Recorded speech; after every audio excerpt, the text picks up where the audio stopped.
কোরআন বিমুখ জীবন যাপন করলে আল্লাহ তার জন্য একজন শয়তান নিযুক্ত করে, ফাহুয়া লাহু কারিন। ওই শয়তানটা সবসময় তার সাথে সঙ্গী হয়ে যায়, মানে সে তখন শয়তানের সঙ্গী হয়ে যায়। শয়তান তার সঙ্গী, সে শয়তানের সঙ্গী হয়ে যায়। এখানে শয়তান বলতে কোন শয়তান? এখানে মুফাসসিরিনে কেরাম বলেন কোরআন বিমুখ জীবন যাপন করলে ইবলিসও তার সাথী হয়। ইবলিস, শয়তান তো অনেক ধরনের আছে, শয়তান কিন্তু শুধু ইবলিস না, ইবলিসের বাহিরেও শয়তান আছে। তো এখন সে যখন কোরআন বিমুখ জীবন যাপন করে তখন ইবলিস তার সঙ্গী হয়, কারণ ইবলিস সব সহ্য করতে পারে, কোরআন সহ্য করতে পারে। এই জন্য কোরআন তেলাওয়াতের আগেই শুধু পড়তে হয় কি আউযু বিল্লাহি মিনাশ শাইতানির রাজিম, আর কিছুর আগে আউযু বিল্লাহি মিনাশ শাইতানির রাজিম পড়া লাগে, কারণ কোরআন যে ধরবে শয়তান তার পিছনে জোরালো ভাবে লাগবে, তাকে কোরআন থেকে দূরে সরানোর জন্য। যেই ঘরে কোরআন তেলাওয়াত হয় ওই ঘর থেকে শয়তান পালিয়ে যায়। নবী সাল্লাল্লাহু আলাইহি ওয়াসাল্লাম বলেন ইন্নাল বাইতাল্লাযী তুকরাউ ফীহি সূরাল বাকারা ইয়ানফিরু শাইতানু মিনাল বাইত। যেই ঘরে সূরা আল বাকারা তেলাওয়াত হয় ওই ঘর থেকে শয়তান পালিয়ে, তাহলে শয়তান ওই ঘরে থাকতে পারে না।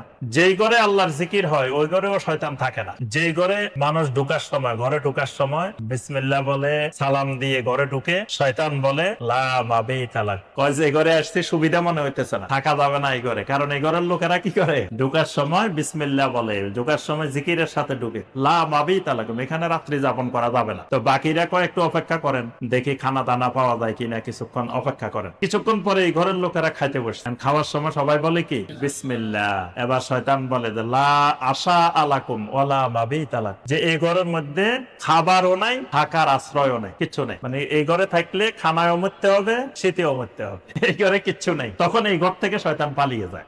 আর যে ঘরের লোকেরা ঘরে ঢুকতেও আল্লাহ জিকির করে না, খাইতেও আল্লাহর জিকির করে না, শয়তান সুন্দর করে এই ঘরের মধ্যে নিরাপদ আশ্রয়স্থল মনে করে।